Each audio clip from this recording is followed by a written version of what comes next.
తిలింగుల జనపదం మధ్య దేశంలోని జనపదాల్లో ఒకటిగా వాయుపురాణం పేర్కొన్నది. తిలింగుల జనపదం మధ్య దేశంలో ఒకటిగా వాయుపురాణం చెప్పింది. కాబట్టి దీన్నే తెలంగాణగా చెప్పుకోవచ్చు.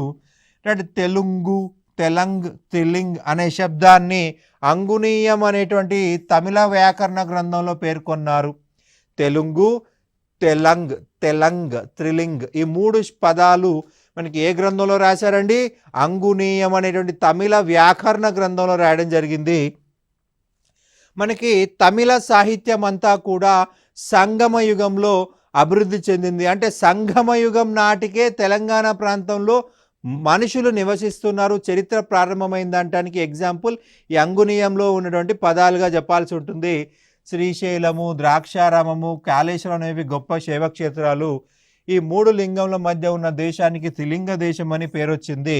తెలంగాణ శబ్దమే మారి తెలంగాణము, తెలంగాణము, తెలంగాణము, గానము అనే పేరు వ్యవహారంలోకి రావడం జరిగింది.